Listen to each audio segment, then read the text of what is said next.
Good afternoon, everyone, and a very warm welcome to this webinar on biophilic art and climate change, which we've called Presencing the Heating Skies. I'm Andrew Watts, and I'm an academic based at the University of Birmingham in the School of Languages, Cultures, Art History and Music. And in that role, I chair a research group or research theme called Word Music Image, and this event is one that Word Music Image has co-organised with our external partners, the visual arts organisation Salt Road, and we're very delighted to have worked with Jamie and Sally on that. One of the aims of Word Music Image is to foster collaboration between different disciplines, as well as between academics and the world beyond universities. And with that in mind, I'm especially delighted that today's event brings together participants from not just across the University of Birmingham, but representatives from the arts, community engagement organisations and government as well.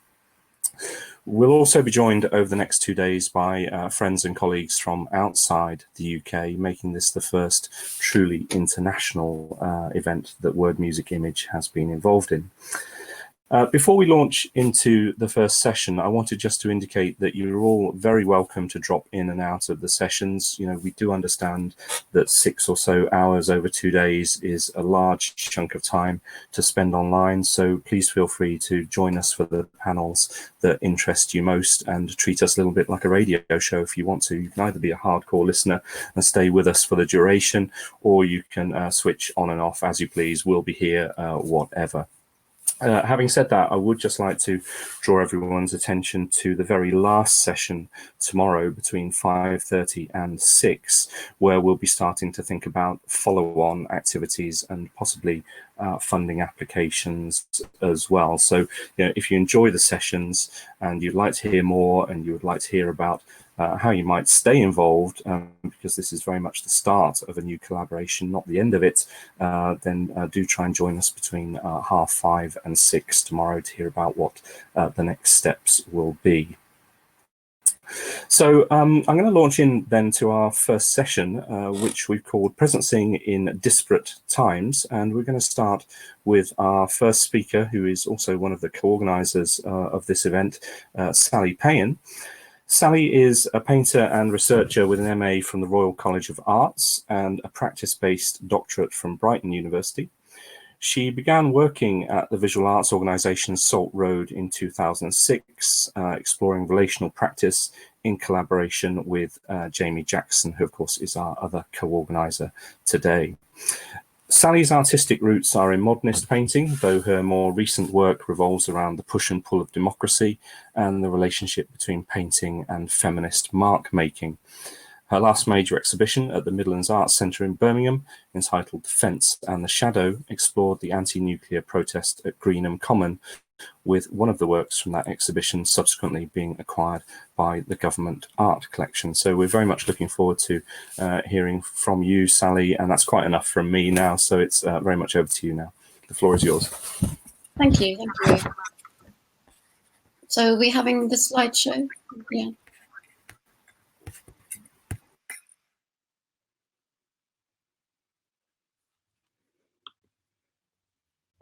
Is a slideshow happening?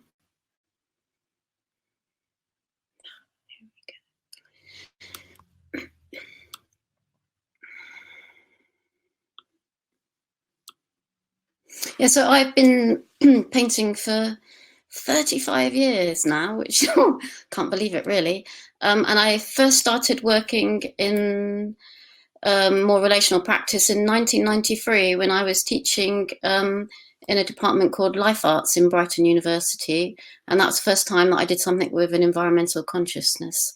But this whole project, Presencing the Heating Skies, the word presencing came out of a conversation with Andrew, and Jamie was there.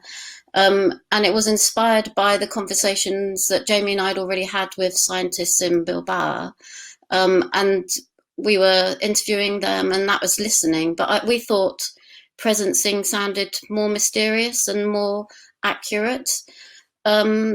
for me, it's got a movement towards an understanding of something, like a sense of becoming something. But I've actually found recently somebody else that uses the word, and this is an interesting definition: presencing, the blending of sensing and presence, means to connect from the source of the highest future possibility and to bring it into the now. We're moving into the state of presencing. Perception begins to happen from a future possibility that depends on us to come into reality. In that state, we step into our real being, who we really are, our authentic self. Presencing is a movement that lets us approach ourselves from the emerging future, is Otto Schreimer. But for me, in my work, presencing also means something about the past, and I'll show that in my work. I've decided to do this as more of a case study, so I'm going to focus on my exhibition, The Fence and the Shadow. So the first image is one shot from the show at the MAC. This exhibition was about the Greenham Common anti-nuclear peace protests led by women beginning in 1981. And it was very close to where I grew up. So it was a changing camp of women with all kinds of imaginative protests and a big movement in the women's movement. I spent a lot of time as part of my research for the exhibition rewalking Greenham today, which is now common land. I mean, it's a massive subject, the peace camp. I mean, and it's easy to be very overwhelmed, but my kind of decision on what I wanted to do was to explore the hauntedness of the past in the present. Something life-affirming in how the non-violent protest was drawn out, and consider what kind of characteristics could still be relevant. What kind of non-violent Greenham characteristics could I embody into my making process? So could I have the next picture? So I've got a couple of images here, Polaroid images, and these came from an archive that I worked with, created by Lynette Edwell. Lynette Edwell lives in Newbury, and she was a part of the Greenham peace camps from the beginning, middle and end, and she's still in the same house. So I went to see her maybe 3 or 4 times and interviewed her, and she amassed a massive archive which she's given to Reading Records Office. But I was the first person to go in there. But she also had loads more stuff at her house. So these Polaroids here were in the archive. I'll have the next one, please. Yeah. So the key decision in my interpretation was about the female view, and it was about the space between the big events, you know, like Embrace the Base, that's a big event. So it wasn't about the well-known male documentary photograph. I wanted to explore another narrative about Greenham. So I really like the aesthetics of these Polaroids, and I was really interested in more in the everyday life, because that's what I remember cycling around. And so it was, I kind of created a mantra for how I went about my work, which was ground up, not head down, no hierarchy, the female view, and individual actions within the big collective. Next image, please. So this painting is called Cross Stitch Through the Dirty Page of History. And I actually made this painting just before the election in 2017. So the painting is made of loads of crosses. And so the cross felt extra significant at that time. So it was about the right of voting as well as sewing. So, but all of this work was about the relationship with the fence. There was a delightful irony at Greenham, for as liberated women, we disdained these cosy crafts, these emblems of conformist domesticity, but here they were to become something else, producing a military enraged by cross-stitch that impeded their view and driven to hysteria by embroidery. Next one. Yeah, this is just a close-up of the text. The titles are really important to me in this work. So that's exactly what they did, you know, with all the war on the other, the presence of all the military on the other side of the fence, and they just carried on singing songs and doing cross-stitch, really. So this is a statement about my work at the time. I wanted my making process to relate to some tasks or actions that may have happened at Greenham on an individual level, as I am an individual in the studio. I began to see how the focused activity of tying things in the fence could help create endurance, which is probably the biggest story of Greenham. They kept going. Thus my painting evolved like I was a maker standing at the fence. It had to be slow, and the space between thinking and drawing became joined up. I can knit, yet I'm a slow knitter, and having the time to knit represents time when I know I'm not working. It's calming, and I plod along at a slow, steady pace. I wanted to grow my paintings in a similar way, so in a sense bring in sensibilities of not working into the work of making a painting. When I have been exploring the remaining fence of Greenham, there are still many original bits of the fence left. They are cut into and patched work back together, overlaying grids or the curly fence. The fence felt like I could experience it as more of a loom in which tapestry could happen than a thing which was dividing land. And I attempted to weave something into the fence. There is that feeling of all views leaving and only the activity of weaving in remains. I really love this way of working. It's still very mysterious to me. It's like I'm thinking it through while I'm doing it, and I accept the mistakes. It feels more like making a painted object. I'm so absorbed in that. There is nothing else, and it connected me in more. Next image, please. This one is The Fence in a Shadow, Invisible Women and the Telephonic Tree. This is the one in the government now. The telephonic tree was how the women communicated to create an action in a pre-digital era. So one woman would phone 3 women. The women's relationship with the fence, they like to subvert the fence, make it less male, less military, less functional, and more ridiculous. Some women made knitting needles out of the fence. They used bits of the fence in cooking. They tied very fiddly things into it, reducing the police and soldiers to their level. Yeah, these are small web paintings. Webs were woven that were hung on the base's perimeter fence. These webs were not mere decoration, however, but rather an example of the strength and unity shown by the women. A symbol of the stand against the bombs and oppressive authority at the base around the world. They portrayed in a visual form how one strand alone, that is one single protester, may appear weak, but how many strands, the women together, were united with a more complex and less easily destroyed whole. Next one, please. This is a couple of images of the exhibition. I had an archive room at the MAC, and I had 1980s wallpaper and an old oak table and loads of books about contemporary protesting and lots of Lynette Edwell's archive in there. And the people that run the gallery said that they've never had people stay in an exhibition so long. So that was really good. Next one, please. And this is just an example of the kind of engagement that went across the whole of the MAC. So we had, this fence became heaving with things that people tied things to. There was also protest feasts, a seminar on women and conflict, 2 different theatres. There's just loads of stuff, craftivism, contemporary craftivism. Next one, please.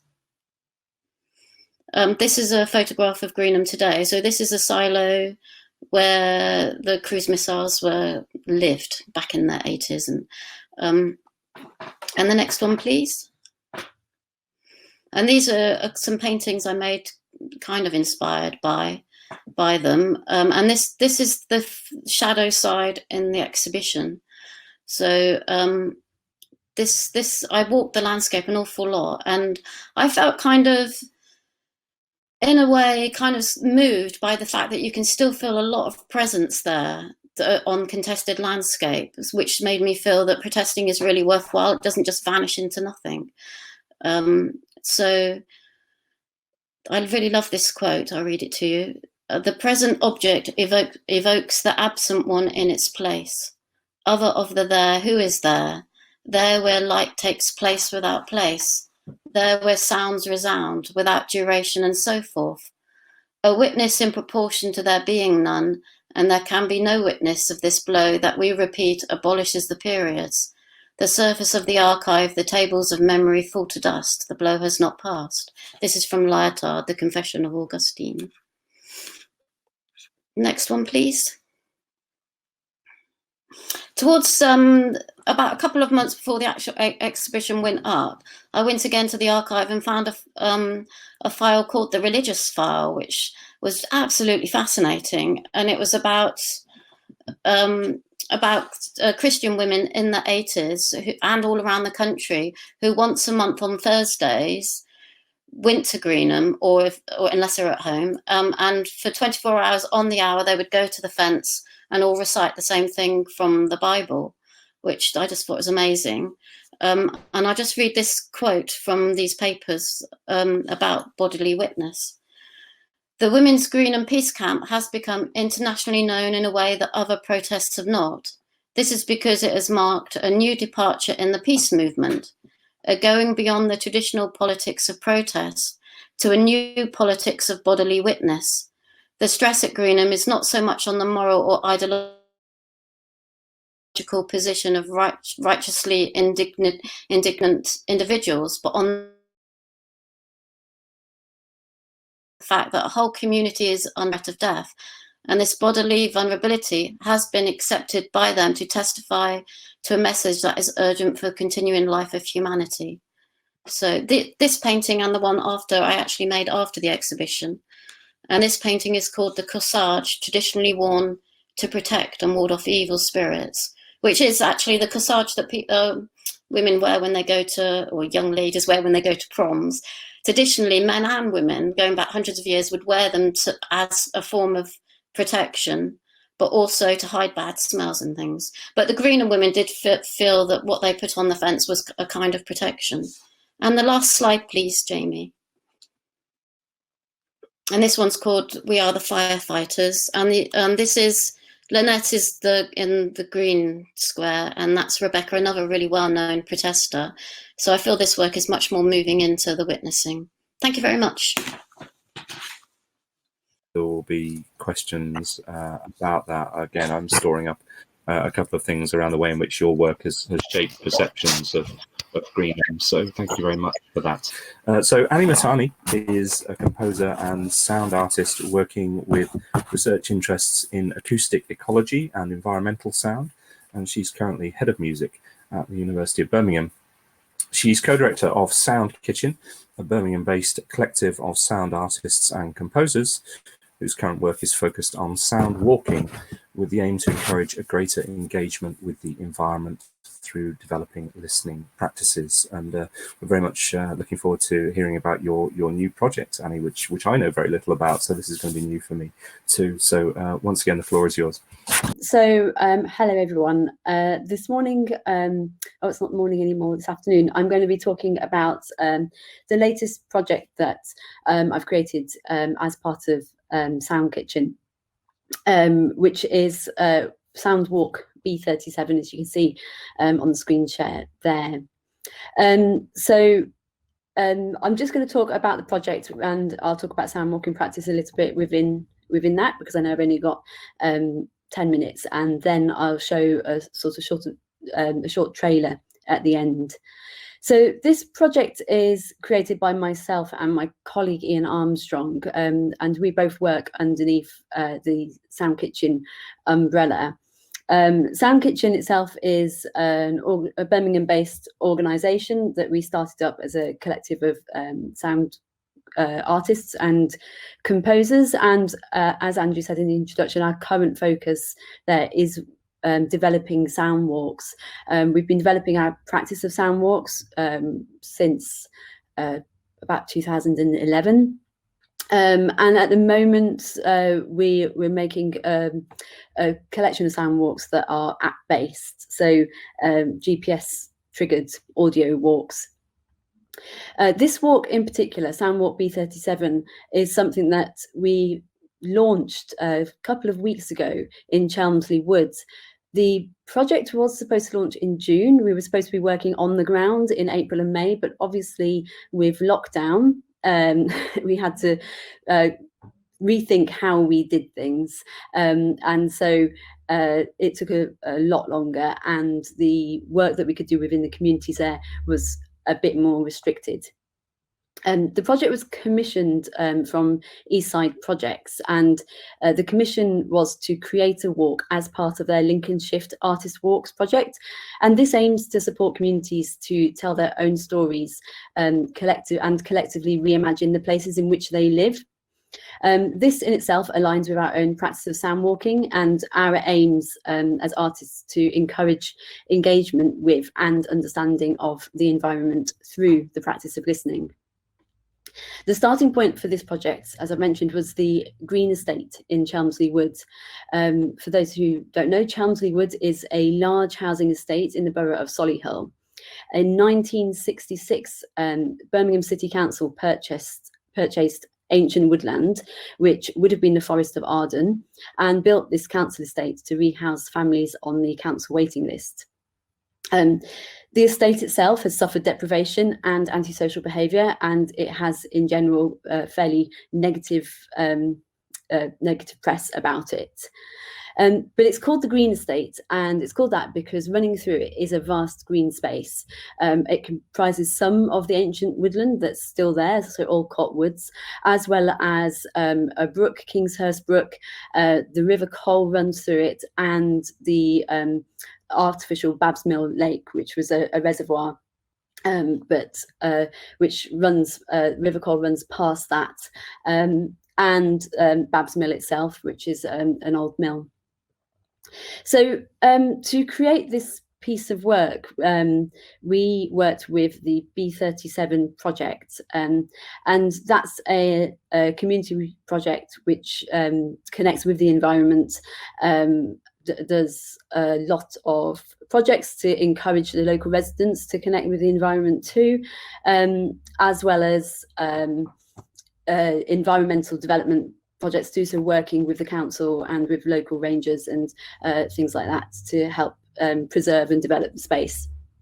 B37 themselves connected us with local residents and groups that were interested in ecological and environmental concerns. So we worked with a number of organisations, including not only B37, but Tribal Rangers, Meriden Adventure Playground, which is a huge playground based in Meriden Park, Sustainable Life, which is an organisation that works within the environment, particularly in urban areas. They do quite a lot of work around Sturchley and King's Heath at the moment, but they also did some work with B37 too. Jubilee Community Garden, the Kingshurst Allotment, which is just the north of the map that you can see in the on the screen. Clean and Green Litter Pickers, as well as working with individual local residents and calling on a few experts to work with us, such as Darren Cresswell, based at the University of Birmingham. The process in the creation of the work was for us to get to know the environment ourselves, and so we did this through individual field recording trips. This was something that we could do earlier on in the kind of lockdown process on our own quite safely, and the purpose of that was for us to just engage with the environment sonically and record things. We also were able to attend some small group events that B37 organised, and that they were still able to run on a very small scale, such as bat walks, moth and bug hunts, foraging walks, litter picking sessions, etc. So we were able to through that engage with some of the community members who were engaging with the events and the environment through B37's work. As well as this, we spoke to residents and members of groups individually to explore activities and connections with the spaces. So this included allotment holders and members of B37 themselves, gathering information on the work that they were doing and the history of the area, as well as finding out things like local legends that had been made up to create a history in an area that has only been around, a community that's only been around for 50 odd years. And in all of these sessions, we would be recording and getting permission to use the audio as well. And so the result that in the end that we as artists created was to devise a number of walks. And if you look at this is great. If you look at the screen, you can see that we've got 4 main areas. We've got a loop of Babbs Mill Lake. We've got a loop which incorporates the River Cole itself. We've got a section in Meriden Park and also a trail at Kingshurst Brook. And do go and have a look at the website later on, because there's a short descriptions there of those areas as well as some audio examples. So the experience itself for the listener is that they can download the Soundwalker app that we have that hosts our sound walks. Basically go to any of these spaces on the map, hit go and start walking along the trails. As you walk, sound triggers in specific points. It uses the GPS on your phone, and the listener is then encouraged to either walk along a set path or to stop and listen. This is defined by zones, which you see, so you have visual feedback on your phone that tells you whether you need to keep going or whether you should stay in that zone in the place that you're at. And as you walk and as you hit these zones, you get different kinds of experiences. So for walking zones, for example, you can hear stories, or you can hear historical accounts of the area, comments on the geography and the biodiversity of the area. At points at which you might stop, they would include things like standing by the lake to listen to sounds underwater, or standing under the flight path of planes, because the area is quite close to Birmingham Airport, and at that point you can hear planes that were recorded at the runway. For example, there's a point at which you can stop and sit on a bench looking over to the allotments and hearing accounts from allotment holders. And another point at which you're standing by a signpost to Shardenne Park, which is a few miles down the road, hearing the parakeet colonies that nest there. So the walks themselves give a real insight both into the communities of the area, the geography of the area, as well as the pure listening of sounds that have been recorded in the area. One of the things that we do as field recordists is to uncover sounds that we wouldn't normally be able to hear, so they would be inaudible by the naked ear. Things like the sounds underwater, the sounds of bats, for example, that we can't hear, but we can use special microphones. We have one section which is the whole of the sounds of rain and wind on metal. So it's amplifying the sounds of the playground in this instance. And at this point, I'd like to play the video. So we launched, like I say, in a couple of weeks ago. And on that day, we created a video, and you can see me being actually quite cold and tired at the end of our first walk.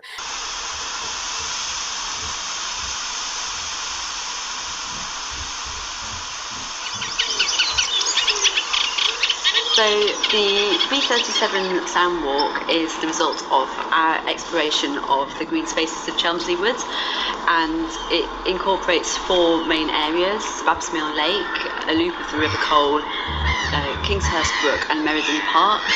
And in the exploration we've been doing everything from field recordings, so recording the natural environment, recording historical accounts of the area, talking to local people who work here, so community groups that work within the environment, allotment holders.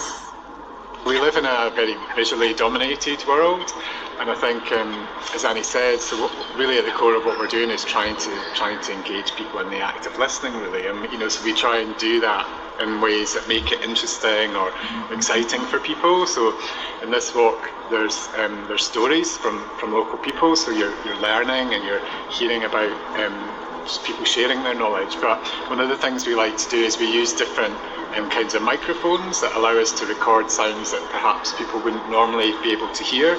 So for example, we use hydrophones to record the sounds of life underwater.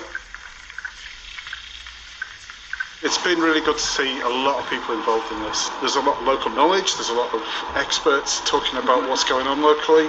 I think that really good. The sound look is different to what I was expecting. It's a lot more immersive. I'm really pleased that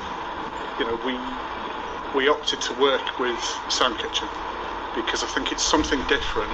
It's something different for the people who are within B37, and it's also something different for the people who contribute to it. So we really hope that you download the app and come and try the walk and enjoy it. Yeah, explore the green spaces of B37.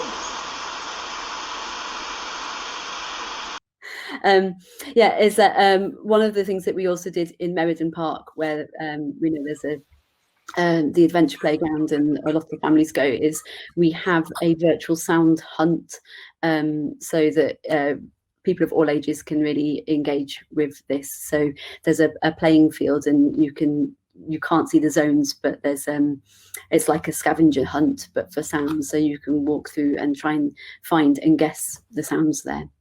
So that's an introduction to the project. It's available for anybody to go and explore themselves. Might be quite a nice lockdown activity. Thank you. Thanks so much, Annie. That was superb and really amazing to hear about this new project. I feel like I want to walk now. Yeah, I'm sure many of our participants will be tempted to do that. So thank you. Really lovely to hear about it. I'm storing up a few questions for you, as I'm sure others are. One of your references to the Forest of Arden caught my imagination, but we'll pick up on that afterwards, no doubt. What would we like to do? Sally, do you want to return to your contribution?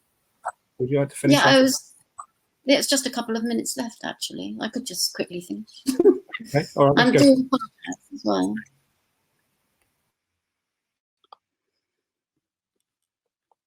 I want to make sure that we have some time for discussion in the last part of this session, so I'm going to move straight on to Kate.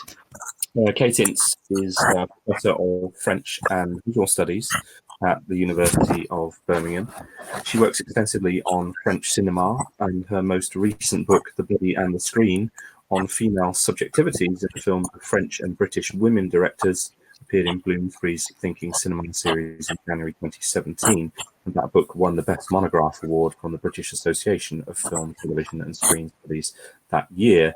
Kate, though, is going to be talking about a new project once again today on the subject of partnering the planet. So it is over to you, Kate. So my introduction I'll say over this title slide. So this is my very first attempt to, can you go back to the title slide, please? Yeah, this is my very first attempt to organise and present climate change related research that I've been thinking about for about a year. And during that period, I've completed a book on a French woman filmmaker, European cinema and women's filmmaking being my regular research areas. And I've also started on publications from the AHRC network that I'm running, which was funded from 2018 up to this summer and has been granted an unfunded year's extension due to the global circumstances. So there's no necessary link between what my film studies research is about and whatever this work develops into. I don't, for instance, plan to follow the eco-cinema furrow that has already been ploughed. There is one, and it's interesting, and I'm sort of starting to look into it. But these nascent research questions, although they're not concerned with that, do include some questions about how films and filming connect to the climate crisis. At this point, I'm uncertain of whether if they'll feature in whatever project takes shape out of this this thinking. Can we now go to the first slide, please? Okay, so partnering partnering the planet is fairly evidently, I think, the key word in my title. And through it, I intend to convey the relational identity that I think it is now widely recognized that humankind must cultivate to replace or succeed the mastery of nature and exploitation of natural resources characterizing the era of fossil fuels. Can you bring up the next few points, please? I've got them coming in. And the next one. And the next one. Okay. Yes, it is now hoped, obviously, that carbon emissions targets are going to lift us out of, or lift the world out of this era of fossil fuels.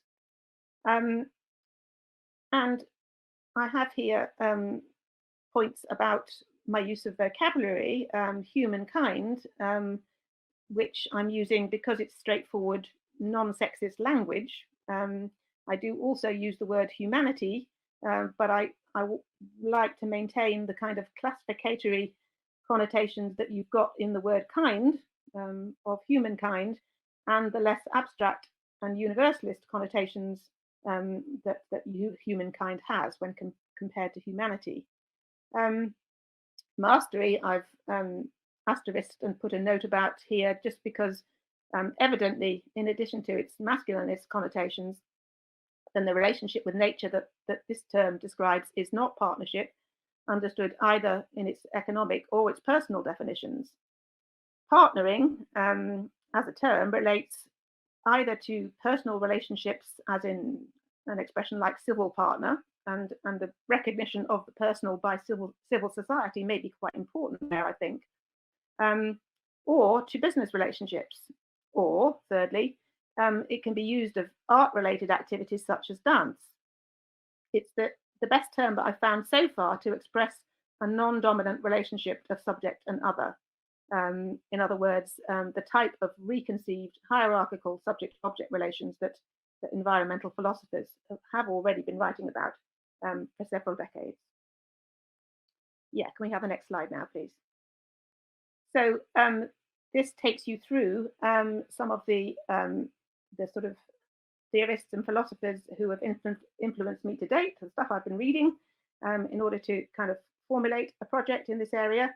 First of all, up there, I've got, although I put it in brackets because it is just a kind of general source that I have yet to really engage with. Val Plumwood was an important feminist philosopher. Feminism and the Mastery of Nature comes from 1993, but she was a hugely admired kind of feminist writer about the environment, eco-feminist, if you like, and someone that I plan to engage with much more. The next item is the one that has really kind of grabbed me most importantly over recent months. A writer called Andreas Malm, and his book The Progress of this Storm: Nature and Society in a Warming World. Malm was the author of a book called Fossil Capital in 2015.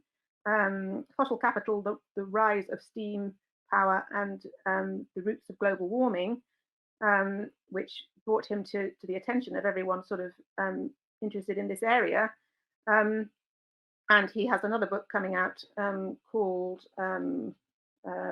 I think I've got it on the last slide. Sorry, I'm not going to. Oh yes, there it is. Coroner Climate Chronic Emergency, just out, and another pamphlet and another book in the pipeline. I have a feeling that the book that's in the pipeline might be called How to Blow Up a Pipeline, which is particularly kind of relevant in the circumstances. The Progress of this Storm, I find to be a less furious defense of dialectical thought. That's how it's reviewed by one of the reviewers on its back cover, as a furious defense of dialectical thought. I find it to be less that than the reviewer kind of suggests, but it most certainly is a defense of historical materialism and of human and political agency. And Malm is, for that reason, a persistent and even quite an ad hominem critic of Bruno Latour, the next person who figures there, who is an accepted major, already for some time, an accepted major contributor to the field of climate change theory, philosophy, whatever you want to call it, and whose set of lectures, Facing Gaia, 8 lectures on the new climatic regime, was published in 2015 in French. and in 2017 in English. That was the first book that I went to start thinking about this area. That was because it's by a French philosopher, which is an area I'm quite familiar with. But the reason why Latour is so disliked and criticized by Malm is because of actor network theory, which he espoused and contributed to in the early 2000s, mostly in a book called Reassembling the Social. Actor network theory is pretty much anathema to Malm, to many thinkers in the humanities, and possibly to me too, once I inquire into it properly. But what I would say about Latour's book and the project he sets out in those lectures of taking up the Gaia hypothesis, which was put forward by James Lovelock and Lynn Margulis in the early 1970s, I find pretty compelling. I've got really into this, and I have not sort of put it down yet. In a book of his, which I can brandish to you, The Revenge of Gaia, then this Gaia theory is to be distinguished from the original Gaia hypothesis, because I'm quoting his definition. Gaia theory postulates that, quote, the self-regulating system made up from the totality of organisms, surface rocks, ocean, and atmosphere is a tightly based evolving system whose goal is to regulate surface conditions so as always to be as favorable as possible for contemporary life. I mean, obviously, I'd have to explain it more to sort of make it obvious how that works, but it was very vigorously taken up at the time of the publication of The Revenge of Gaia in 2006. It's gone rather out of fashion since, but Latour builds it into the reformulation and the rethinking of the binary of nature and society opposition, which is at the core of much climate change theory, to what I find to be extremely persuasive effect. So what I'm going to do today is just briefly comment on the three research questions that are on the next slide. If I could have that, please, the next and last slide. The first one is how does this very nascent project relate to presence in the heating sky, and the links that climate change activism has with art practice. Where biophilic art is concerned, I'm tempted to claim that all art is biophilic, but that could become a very philosophical debate about creativity and how to define creativity. And I don't want to identify aesthetics with morality and start maintaining that all creation or all creativity is good in the sense of having positive value, which is manifestly untrue. Art is made rather than created. Is what I would how I would formulate that this point. The word, or just using the verb to make, is a safer usage than using to create because it's less politically loaded. But I would and I'm inclined to argue nonetheless that art is always on the side of growth that is not of the economic kind. Could we talk instead about a natural kind of growth, or does that weigh things down too heavily on one side of the nature society equation? Where film is concerned, then some very environmentally aware film scholars are already making it quite plain that the film industry is not biophilic at all, despite the digital turn. So biophilia must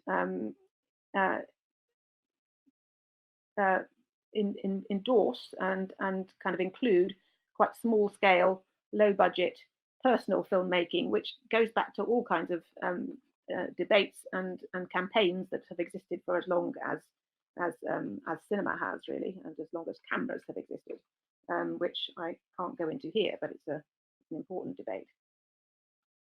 The second question, how can I best draw on the feminist philosophy that I've been researching and to a lesser extent, teaching alongside the visual arts and film for over 30 years now. I did that in my first book All on Millennial Female in 2000, in a lot of articles on women filmmakers, in my most recent book, The Body and the Screen, Female Subjectivities in Contemporary Women's Cinema that Andrew mentioned, and in the book I've got coming out shortly, The Cinema of Mia Hansen-Løve. The short answer is how best to draw on feminist philosophy is via people like Val Plumwood, who I mentioned just a few minutes ago, and her book Feminism and the Mastery of Nature. And there are plenty of other feminist environmentalists to look at as well. Isabel Stengers, the Belgian philosopher, comes to mind. Another one I've discovered called Vinciane Després, who is also Belgian. They are more feminist environmental philosophers than they are eco-feminists, which I suppose refers to more of a political program. Although apparently the term ecofeminism was coined by a French feminist called Françoise d'Aubonne in 1974. But as a sort of ideology, if you like, or as a movement, as a political program, it really began in the US and was quite academic from the start. It only moved from being an academic sort of movement to being a popular movement in the 1980s. And has been a little bit out of sort of view, I think, or not very fashionable since the 1990s. I mean, it had a first wave of importance, and in a sense, I want to connect with that to bring it into my thinking about climate change and the climate crisis. The third question, which is not really a research question, it's more of a practical question, is how can I make this an educational project, which I really want to do. And a short answer is by partnering with educational organizations. To do this, then I've started making use of the Partner Search resource provided by the EU in its Green Deal funding call, which has a deadline in January 2021. I only recently found out about this Green Deal funding call, and January coming is far too soon for me to try to put an application together. But there are loads of useful resources comprising lots of organisations that have listed themselves as people looking for partners, either offering expertise or searching for expertise on the EU's web pages. So I'm doing that over the next month or so, with the aim of trying to find 2 international organisations by not too far into next year, because they could be really essential if I were to try to put together an application for the funding program that succeeds Horizon 2020. As I'm sure a lot of you know, then Horizon 2020 is what happens at the moment, but from next year onwards, then we move into Horizon Europe, as long as the UK is still got access to the program, which is all still being negotiated.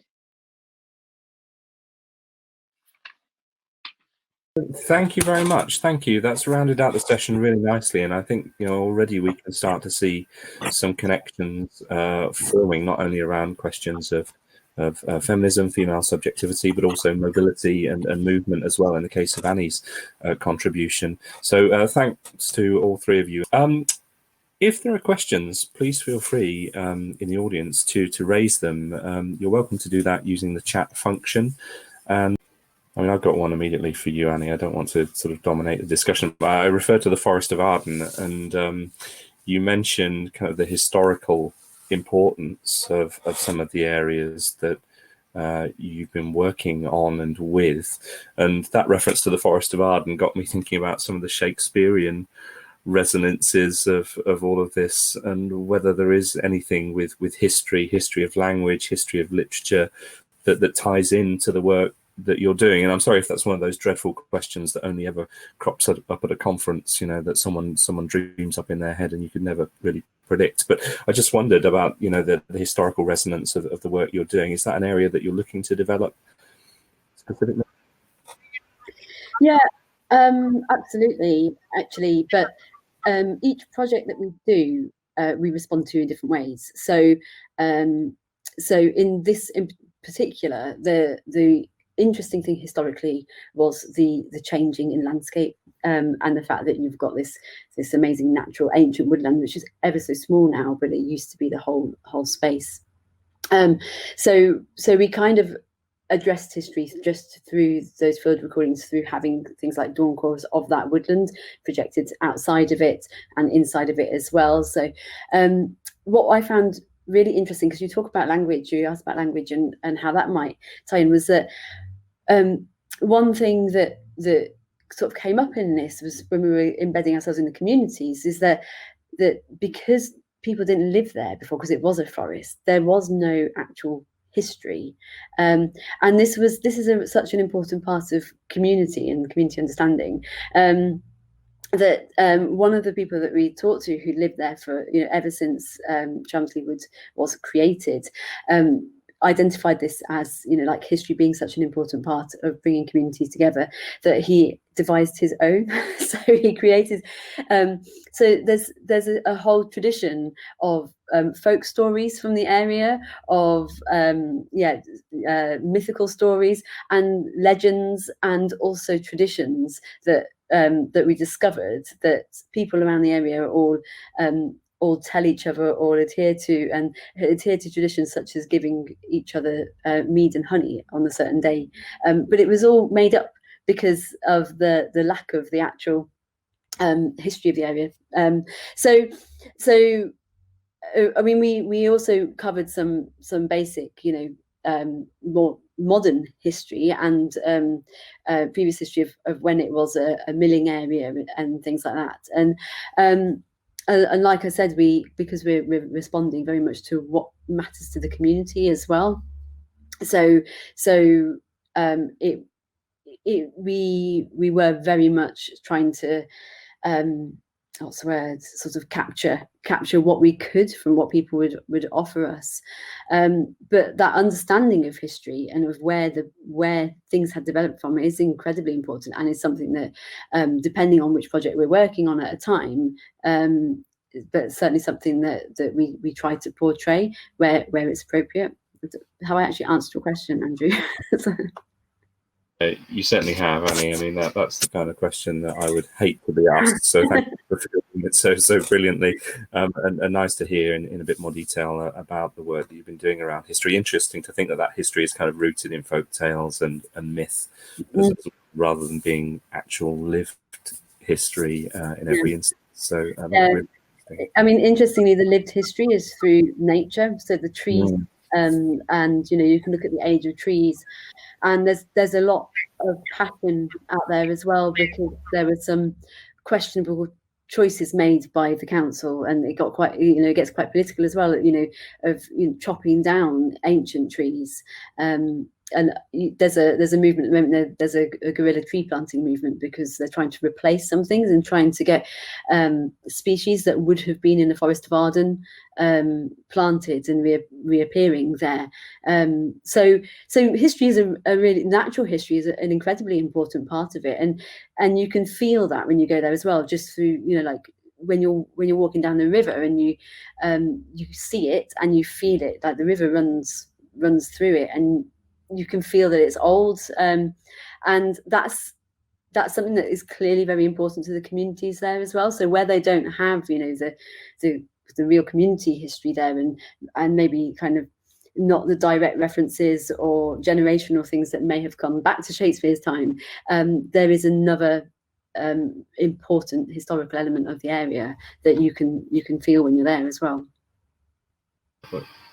That's really interesting. Thank you. Yeah, it's fascinating to think about the natural history as well, and the way in which that ties in with the lived as well, and the kind of tension and relationship between the two. Thank you. Are there other questions from the floor or from the panelists to each other? Can I ask Annie a quick question? Of course. Yeah, just about whether you've had any dealings with whichever wildlife trust is kind of works in Birmingham City. I mean, I'm a member of the Worcestershire Wildlife Trust, a very recent sort of recent joinee, you know, but they're hugely sort of important, and the B37 sounds like exactly the kind of area that they would get involved with and care for and try to do projects in. So I just wondered if you'd have any yes, there's the Wildlife Trust don't have anything to do with that specific area, and I don't even think that Alcott Woods is a Wildlife Trust woods, because I spent quite a lot of lockdown visiting Wildlife Trust woods around the area. It's certainly something on my radar for future projects, to be able to be more integrated with things like the Wildlife Trust and the Canals and Rivers Trust, because those water and woodland are two things that are recurring in my work. For this particular project, because we were already put with specific organisations, and the support was coming from them, and actually from the West Midlands Rail, or some form of rail, whatever it's called, a Network Rail maybe, who had sponsored it, because there's the link actually was HS2 and the impact that's going to have on the community when it comes through. But that kind of got lost with the lockdown approach. But yeah, I agree that the Wildlife Trust is something that would be very interesting to work with and to bring on board to some of these projects that we're doing. Definitely would. Okay, thank you, Kate. Are there any other questions from the floor? Otherwise, I think we might allow ourselves a short break at this point. I've certainly got a few, but I don't want to dominate the discussion, and can pick those up later, perhaps. Any others? Okay, well, thank you all once again, and thank you especially for battling with the technology. We'll reconvene in 10 minutes at 3:15, and Jamie will be inviting you all to move across to the next session, those of you who want to stay with us and are able to do that. So thank you all very much, and we'll see you shortly. Okay.